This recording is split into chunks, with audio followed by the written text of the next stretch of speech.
Hey, Keith. Hi. How are you doing today? I'm super good. It's a little hot, a little toasty. Yeah? Just had a nice hot meal. Didn't help. What's the weather like in Boston? It's, Uh, 90 and humid. oof. Yeah. Sounds like very, Florida, actually. very humid. Yeah. Florida, because I used to frequent Florida all the time. So I guess God bless you for having to live there. May he have mercy on his soul and his infinite wisdom. But this is a religious show, right? Oh, yeah. I'm very Catholic. Okay, yeah. So, I used to go to Florida every year, and it was always like shocking that first of all, I went in the winter because it's nice and tolerable in the winter to go to Florida when you're used to 0 to 30 degree weather Fahrenheit, and then to go where it's like 75, it feels like summer, even if it's not. But in the summer, you guys get like 105 degree humid temperatures, and we get like 90 degree humid temperatures, and it feels very much the same. Now, I don't think I really buy that because... Oh, I hit a wall there. I don't think I buy that because I don't remember the last time it was above 100 degrees Fahrenheit here. Oh, really? The last time I was there, it was above 100 every day. So, Okay. but if it's under 100, then it's even closer. It's even closer to the same thing. It's terrible. I hate it. I hate everything about the heat. It's the worst. It makes me feel like a sticky slug, and I don't like it. I went up to Ontario for 2 weeks, and when I came back, I really felt the water in the air. My lungs were filling up with liquid almost. Yeah, the humidity. It's really the humidity's the problem, because when it's a nice non-humid day, you're like, oh man, it's nice out. What is it, 80 degrees? No, it's 95 degrees. It's just not humid. And do you guys get like torrential rains that last 6 seconds? Not that I've experienced. It's been happening a lot this summer, where it'll just be so humid that slowly the clouds will build in the sky, and then for 5 minutes will be like basically hurricane rain for like 5 minutes, and then it will stop and be sunny again, because it's just like there's so much humidity, the sky has to wring it out. Wow. Sounds good for your grass. Yep. I have a nice front lawn. Just kidding, I don't have any lawn at all. So Croc 2, have you ever played this game? Barely. Love it. I don't have a screen share, though. Wait, what? Oh, okay, no, it's a video here. Okay, I thought you were going to screen share the video with me. Oh, God. Well, I should have started that out. Yeah, no, it's fine. Here's the thing. So wait, what time should I be at right now? Well, here, I am screen sharing it now. Okay. Okay. So you missed the beginning of this race. Yeah, I didn't even see. Here's the thing. I have basically zero experience with the versions of Let's Plays that are recorded and then the Let's Play part happens. Okay, so I thought you were a professional. I am a professional. I'm just a professional in the other way, where the people are sitting on a couch together, playing a game together, and not where one person plays a game and then has someone else watch it like a movie. Okay, well, I was misled. Now we have beef. Okay, that's fine. Are you hungry? Because we can slice that up. We could... You can slice beef. No, thank you. I'm vegetarian. Okay, well, we can slice... What's the fake beef? What do they call fake beef? Fief. Beef. There we go. Okay, so I heard you say you like this game. Now, that can't... No, I didn't say that. I said I've played it. Okay. Not a lot, I heard it was great, or some enthusiastic reaction to how bad this game is. Can't remember. I'm a lunatic, so I might have actually said that, but if I did, it was a lie, and I apologize. It's as far as I remember, it's a nothing game. It's a game of nothing. It certainly feels that way. I only had Croc 1 as a kid, which I don't think I ever got past the first little world area, but if I owned this game, I never would have beat it. I have a hard time playing it as an adult, so yeah, it's not good, and I'm 100%ing it. It's not fun. Why are you doing that? I don't know. I 100%ed the first game, and so I feel like I have to continue the tradition with this one. But you didn't like that one either. That one was better. It was better than this. That's fair. I mean, here's the thing about the Croc game, because it's just like It's just an N64 game. I mean, it's not, but it's like it is. But a bad one, and later. Yeah. I mean, I don't know if you know this, but this was the original pitch for what eventually became Mario 64. Oh, I didn't know that. Croc 1 was. Croc 1. They gave it to Nintendo. It was supposed to be a Mario game. Nintendo said no, made Mario 64 instead. Oh my and god. Argonaut Software, who made what it's called, not Firefox. Fire Emblem? Star Fox. Star Fox. They went off and made this. That's crazy. Because then Nintendo made a good one. Oh yeah. Nintendo really made a smart move there. Yeah, I mean it's kind of like a what's the Mr. Facebook guy? Mark Zucks. Yeah, Marky Zucks. They pulled Yeah. a real Marky Zucks move. Then you got these weird twins out here with Croc all by themselves. Like, hey, what about us? They made 2. Yes, they did make 2, but they didn't do nearly as well. No, I would argue that Gex, the other reptilian game, did a lot better. Yeah, well, I loved Gex when I was a kid. I played the shit out of Gex. I didn't get it. You didn't what? I didn't get it. I kind of got that it was all like a parody of something, but I didn't really know any of the, because I was like 7 when I played Gex. So he was like, sometimes there's Elmer Fudd here. I know that one. And I know the words James Bond. That's it. So I just knew everything in that game was not a parody to me. It was just a game about a lizard. Because that's the most interesting thing about Gex is that it's like doing a weird movie parody thing. But I was way too young to know about what any of the stuff it was referencing was. Yeah, I think I'm pretty uninformed on media nowadays. I don't think I would get it either. I'm 20. I'm 22. Well, it's pretty clear, I think. Okay, so they're hammering it on hard. Yeah, they're not subtle. Gex is not a subtle game. It's just that I was 7. So like Okay. Like the only reason that I knew what James Bond was like hearing my dad go like, "I'm James Bond." Like that's a spot on impression from your father. Yes, thank you. Oh, I don't know if you mentioned up front. You're best friends with my dad. Yeah, I know your father, Yeah. Glenn Carberry. How was that? It was Keith. It's Keith Carberry. So you would have been closer just to say my name. Man. Yeah. Oh well, I took a guess. You took a wild stab at it and you messed it up, but it's fine, well. and we're all friends. Okay. Well, no, we still have beef. We're We not still have. past that Well, yet. okay, fine. But in general, me, you, and then everybody else in the room are friends.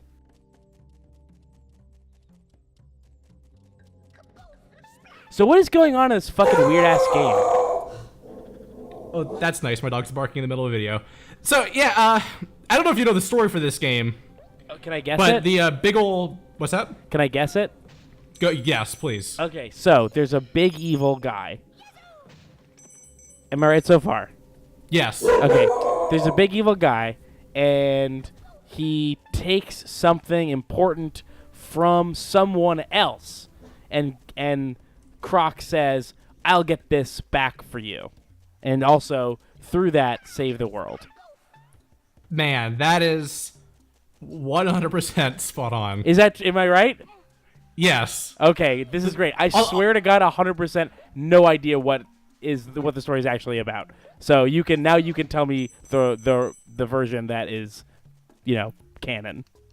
Baron Dante came back from the dead from the first game. He was resurrected by the Dantinis, and he stole or kidnapped the inventor Gobbo, whose importance I'm unaware of. But we have to get the inventor Gobbo back Okay, to save the world. got it. So I actually did. I got really close. No, yeah, I was serious. You nailed it. Wow, great. It's just because I'm a media genius, Yeah. or as some people like to call it, a homebody. Let's let that sink in a little bit. A homebody. Homebody. Mm-hmm. So what's going on? How the game works? Yeah, tell me how the game works. Is that there are 4 separate worlds Okay. where the Dantinis, aside from being general nuisances, So are you saying the Dantinis? I am saying the Dantinis. The Dantinis. Are they... So there's a Big Dan, and then his minions are the Dantinis? Yeah. Yeah. Okay.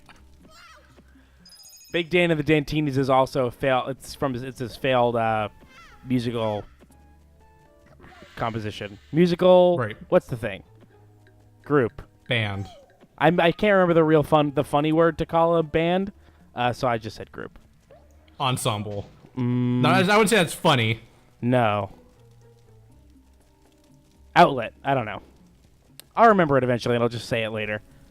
So the Dantini is a word I hate repeating over and over again because it's a silly word. It also sounds like a maybe a non-alcoholic drink. I would love a Dantini. I would. I worked long enough in and around bars that I could probably make a non-alcoholic drink called the Dantini for anybody named Dan to have and enjoy. In my mind, it's gonna be raspberries. Okay, muddled raspberries, Muddled raspberries. ginger yeah. ale, Ginger ale. grenadine, Yep. Grenadine. crushed ice, shaken. Obviously, because Mustard. you're muddling the raspberries. And then we of need one course. more thing. What's the last ingredient? Nutmeg. Nutmeg. Okay, great. Oh, and hold on, one little bit of like that coconut syrup. There you go. To have your Dantini, you can make it at home. Yep. If anyone makes this and sells it, they owe us royalties now. Yep. Have it, enjoy This it, is- sell it, pay us. Yep. Right to the Run Button Patreon. Mm-hmm. There's your plug. Thank in the you. middle of the video. You can go to contentburger.biz. Yep. Hate.me. Yep. And HAYT.me. And also fuckdads.com. man, that's a lot of stuff you're involved in. Friends at the table. .net. Yep. I think that's it. I think it's all my websites. Okay. How much do you pay for domains a year? That sounds like a lot of domains there. I don't pay for Friends at the Table. Kyle pays for runbutton.net. I pay for contentburger.biz. That is $8 a year. I pay for HAYT.me, which is $20 a year. I used to pay for yoursaltygrandma.exposed, which was $34 a year. I stopped paying for that last week. Where did that go to? It didn't go. It just gone. Oh, that went to it went to a splash page of an old woman looking angry and wagging her finger, and then a link that says "Continue onwards," and that link just led to the Content Burger site. That's incredible. Oh, and fuckdads.com is like another 12 or something. Another $12? Yeah. So somewhere around 60. I a was year. definitely paying over 70, and now I'm paying closer to 45. That's impressive. Yeah, it's not crazy. I think I have a lot of domains which are just slight variants on the existing ones. Like Gorgle.com. Sorry? Gorgle.com, a slight variant. Oh on yeah, Google.com. I'm just. Well, I bet I have one original domain and then variations off that one. Oh, I thought you meant you took established brands, misspelled it slightly, and then you just bought that.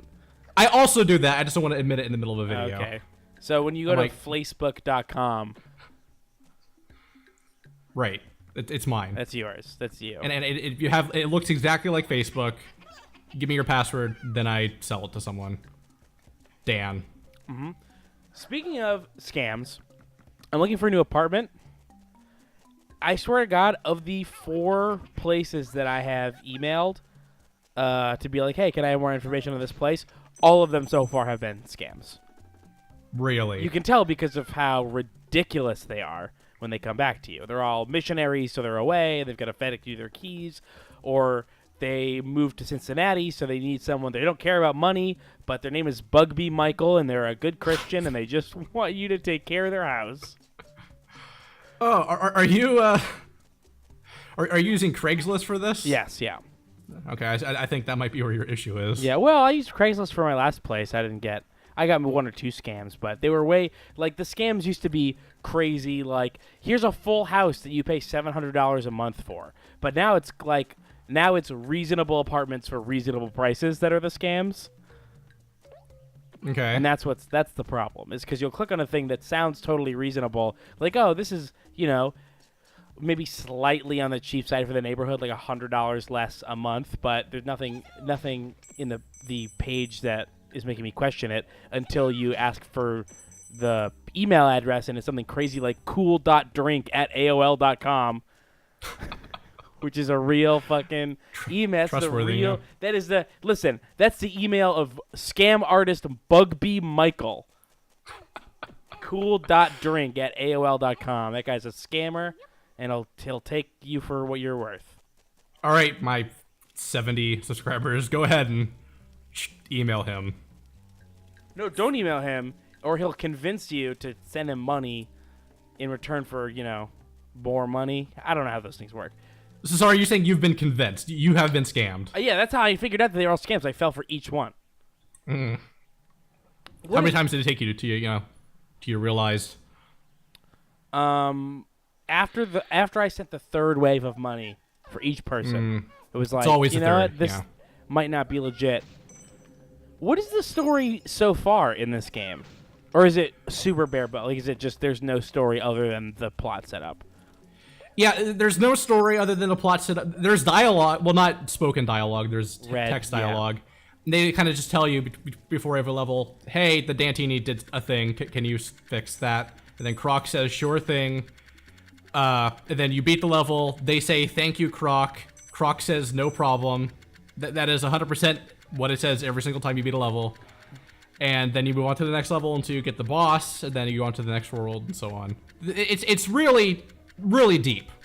It sounds so. It touches me every time they thank me and I say no problem.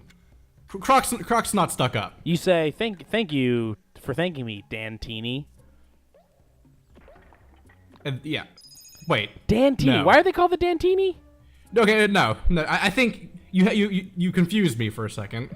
No. The Dantinis are the bad guys. Oh, who are the good guys? Oh, yeah. The Gobos. They're called Gobos? They're called Gobos. That might be infringing on my brand. That might be infringing on one of my brands. I think Cranbroom and I once made a Gobbo go back joke. Please don't sue. Okay, yeah, because I thought that the Dantinis were the bad guys until I thought I heard you say that the Dantinis were thanking you for stuff, and I was like, I guess I was wrong about the complex there. It's sort of like Croc 2 is sort of like Game of Thrones, where sometimes you're like, oh man, who's this guy again? How does he play into the whole story? Well, if you ask me, I'm House Gobbo. That's controversial. Yeah, they're not really popular despite being the protagonist. Yeah, I mean they're clearly the villains, as you can tell by their slogan. The Gobbos always slay their debts. Okay.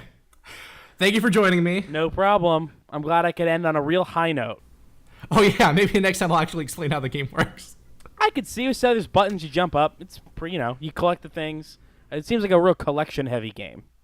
It's very collection heavy. Yeah. That's all it is. Is there a thing that is there a bigger version of the? Because in Mario 64, you're collecting coins and red coins and blue coins and star. Like, is there a big thing like stars, or is it all just like get 50 of these weird things, get 25 of these weird things, and they're all Each level has 5 colored crystals.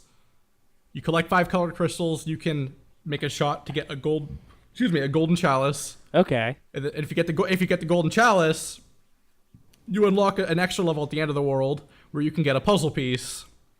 And if you get all 4 puzzle pieces from all 4 worlds, you unlock 3 more goddamn worlds. Wow, it's a lot of worlds. Sounds kind of like Banjo-Kazooie almost, but bad. Oh yeah, it's like a lot of things but bad. Yeah, bad joke Kazooie.